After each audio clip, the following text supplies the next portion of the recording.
We're talking today with VRX Silica, which is a company focused on supplying the global demand for Silica Sands. The company is advancing its 3 high-purity, long-life West Australian silicon sand projects. It's got an ASX code of VRX, a market cap of around $80 million. We're joined by the Managing Director, Bruce Maluish. Bruce, thanks for your time. Thanks, Tim. Now, you've been presenting at the New Metals Conference, and now, if you can give us a bit of education on silica, the majority of it seems to be used in concrete, and we want to get a better understanding of what the market is for Silica Sands and the supply-demand dynamics and how it's priced as well. You're right. The majority of silica sands used in concrete, but it's the most used commodity on the planet after air and water. About 50 billion tonnes a year, predominantly concrete. Therein lies the issue. Because of the stimulus spending that's going on in Asia, particularly these days, it's in infrastructure, which is concrete, and it's also the main reason why the iron ore price is so high for rebar for concrete. There's so much demand for concrete; they're using up sand that could be beneficiated up to the quality that's required to make glass. Now that's where we fit in.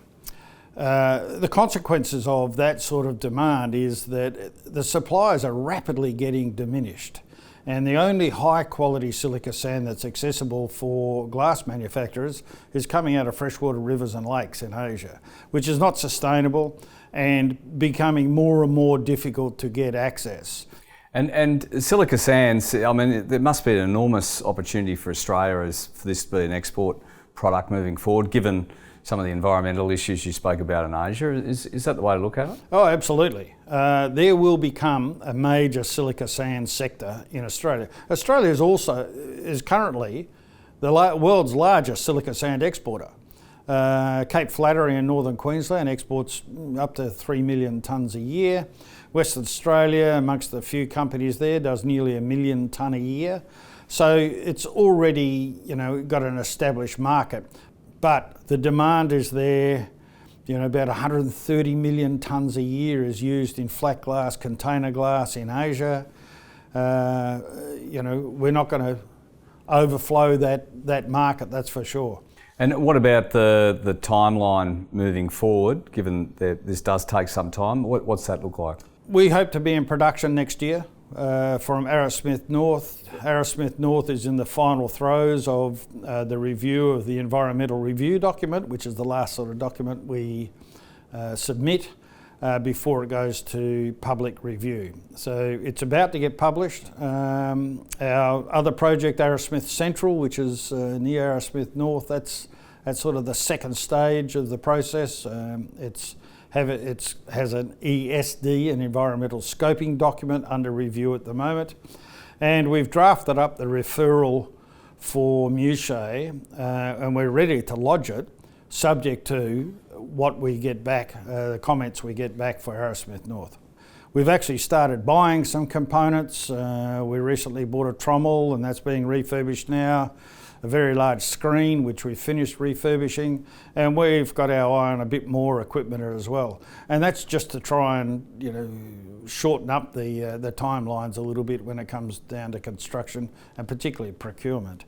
We're well advanced. We started all these environmental studies and programs the minute we hit the ground. In fact, we had desktop studies in place before we were even granted the EL.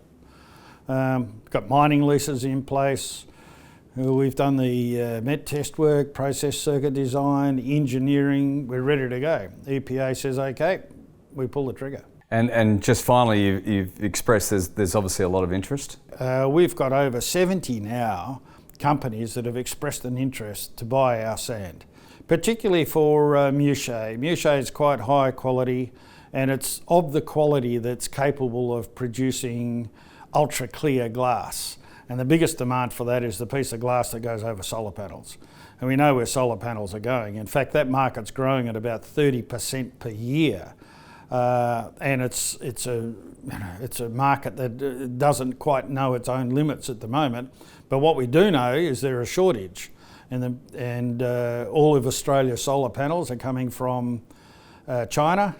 We would like to see glass manufacturing in WA. We have the ingredients. We've got the cheapest LNG in the world at the moment. We've got the main ingredient, silica sand, but we've also got within the state lime and dolomite. We'd probably have to import soda ash, but they're the main ingredients to make high quality glass. If we can make the glass, there's no reason why we can't be making solar panels in Australia. And looking at the demand for solar panels, if the government ever wants to get close to its carbon objectives, they're going to need an enormous number of solar panels. No reason why they shouldn't be made here in Australia. Bruce, a fascinating story. Thanks for your time. Thanks, Tim.